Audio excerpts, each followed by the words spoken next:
ધાણા જીરું છે કે હળદર છે, મરચું છે, એને દળીએ તો એનો રંગ કેમ બદલાઈ જાય છે, એની નેચરલ સુગંધ કેમ વહી જાય છે અને કાળું પડી જાય છે, તો એના માટેનું કારણ શું છે? અમુક જગ્યાએ અમુક પ્રોસેસ હોય છે.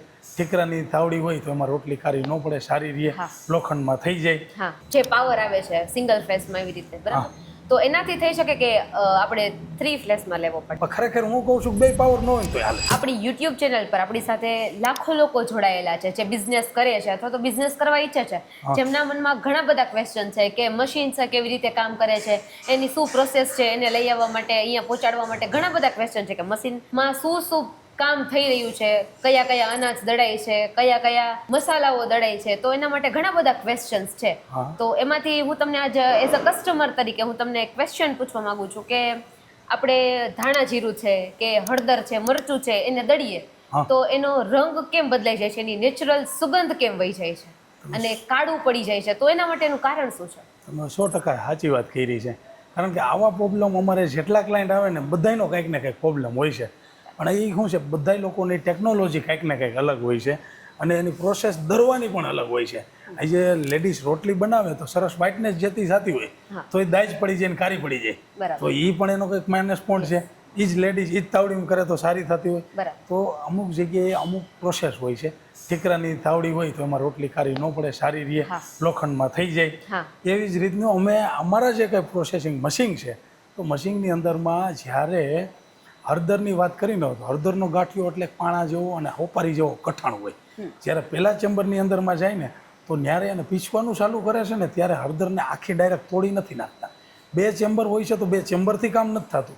2 ચેમ્બર વચ્ચે 24 પ્રકારના નાના નાના હેમર બીટર હોય કે હળદરને પહેલાં થોડીક તોડે, ત્યાર પછી એ માંડવીના દાણા જેવી થાય, માંડવીના દાણામાંથી મકાઈના દાણા જેવડી થાય, મકાઈના દાણામાંથી ઘઉંના દાણા જેવી, ઘઉંના દાણાથી બાજરાના દાણા જેવડી થાય અને ત્યાર પછી બીજા મોટા ચેમ્બરમાં આવે અને ત્યાં એકદમ પાવડર થાય. એટલે પહેલાં થોડી તૂટતી બીજા ચેમ્બરમાં આવે, હેમર બીટરમાંથી લઈને 1 પીસ બીટર આવે એમાં તૂટે અને એ ચેમ્બરની અંદરમાં જ્યારે પાવડર થાય ને તો એ પાવડર થઈ ગયા પછી મશીનની અંદરમાં ક્યારેય તમે જે કાળું પડી જવાનું રહ્યું એવું કંઈ રાજા નથી થઈ જતું. ત્યાર પછી સીધું જ અમારું સાયક્લોન ત્યાંથી શક કરી અને હળદરને 1 જ સેકન્ડની અંદરમાં ખેંચી લઈએ અને સાયક્લોનની અંદરમાં ગોળ ગોળ ફરે. જ્યારે ગોળ ગોળ ફરે ને ત્યારે હળદર ઠંડી થાય. જેવી અંદરથી દરાય છે એવી ઠંડી થઈ અને એરલોક હોય એ ઠંડી થઈ ગયેલી જ હળદરને નીચે લઈએ અને બાજુમાં 3 કોટન બેગ છે. આ કોટન બેગ રહીને આની અંદરમાં હળદર ઠંડી થઈ જાય ને એટલે ગરમ હવા ત્યાં નીકળી જાય એની જે કાંઈ હોય અને ત્યાર પછી હળદર સીધી આ ગ્રેડરમાં આવે. અને આ ગ્રેડર રહ્યું ને એ પણ અલગ અલગ મેશની અંદરમાં કામ કરતું હોય કે આ ગ્રેડરની અંદરમાં 3 પ્રકારની જારી લગાડેલી હોય, 30 મેશ, 40 મેશ અને 50 મેશ. તો આની અંદરમાં જે ફાઇનની નક્કી કરેલી હોય એ જારીમાં તૈયાર થઈ જાય. ને હળદર, તમે હળદરનો ગાંઠિયો જોવો ને એના કરતાં એકદમ પીળી, માણા એમ કે ને પીળું હળદર જેવું છે એવી પીળી હળદર જ રહે અને હળદર જ ઓરિજિનલ નીકળે, એમાં 1% વાંધો ન રહે. આ જ અમારે ઓટોમાઇઝ મશીનની ખાસિયત છે. ખૂબ સરસ. ઘણા લોકોનો પ્રશ્ન એવો છે કે આ બિઝનેસ સ્ટાર્ટ કરવા માટે આપણે જે ઘરે જે પાવર આવે છે સિંગલ ફેસમાં એવી રીતે, બરાબર, તો એનાથી થઈ શકે કે આપણે 3 ફ્લેશમાં લેવો પડે, કોમર્શિયલ પાવર. હવે જો આ તમે વાત કરી ને બધાનો પ્રશ્નો જેન્યુઅન છે ને કોમન છે, પણ ખરેખર હું કહું છું 2 પાવર ન હોય તો હાલે. શું વાત કરો છો? હા, કારણ કે પાવર જરૂરી છે, મશીનને જોઈએ જ. પણ આપણે ભારત દેશ એક એવો છે કે આમ જોવો ને તો 8 થી 10 કલાક સૂર્યપ્રકાશ મળે. બરાબર. અમુક જગ્યાએ 6 કલાક મળે. એટલે સૂર્યપ્રકાશ એટલે કે સોલારથી નહીં મશીન હાલશે.